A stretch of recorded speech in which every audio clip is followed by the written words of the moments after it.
Hi guys, may update sa DICE. Na-update nyo na ba yung app nyo?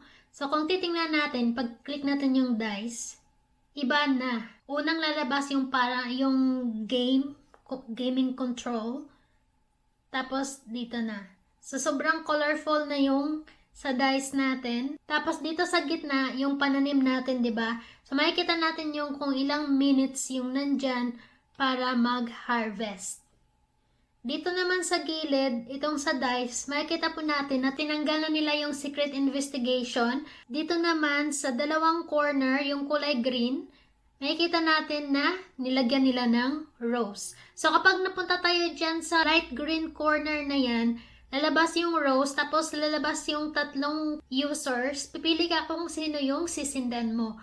So, kapag playmates mo at saka family members mo yung sinindan mo, ma-unlock mo yung sa family task na dito sa give gifts to your playmates in your family.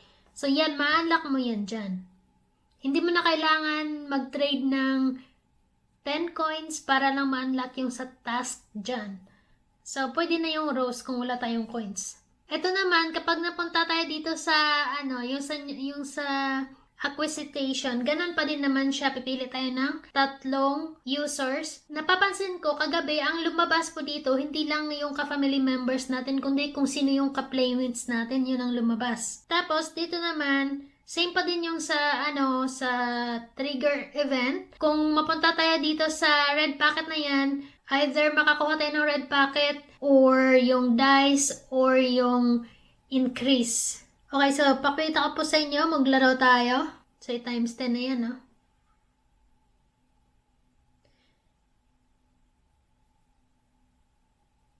So, dito guys, makikita natin yung minutes, kung ilan na lang yung minutes na tira bago tayo magkaroon ng panibagong dice. Makikita nyo po sa akin, nakalagay dito 10 minutes, tapos magkakaroon ako ng 8 na dice. So, kita nyo, ito na yung rose, lumabas yung rose. So, isasend natin, pipili tayo dito sa kanila. Halimbawa dyan. Tapos ayun na, na-send na. Makikita natin yan sa notification sa chat later. Kapag ubos na yung dice natin, lalabas na yung ganito. So, last time, meron pa yung, tatlo yung option dito eh. Parang may 60 coins pa.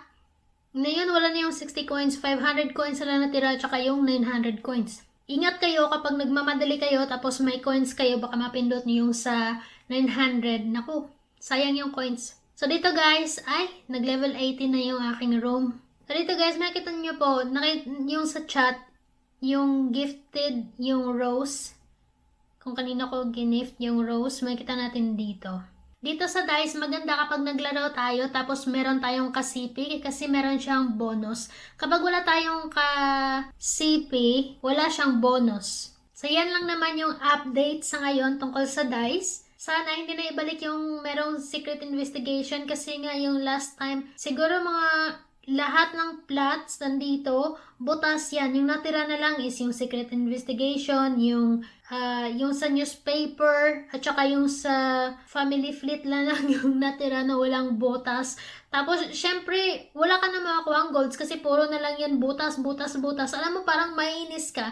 Kasi nga, sa dami-dami ng mga users, ikaw yung binutasan talaga na tapos isang tao lang yung magbubutas sa'yo. Kasi nga dapat magkaiba yung tao na bubutasan mo eh. Kasi nga para ma-unlock mo yung sa task. Pero sa ngayon, mas maganda na siya kasi tinanggal na. At wala na ding task dito na ma-unlock. So, binibigay na lang nila yung dice. Yun lang.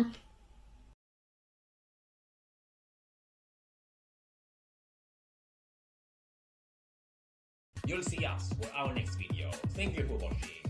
Goodbye. Bye!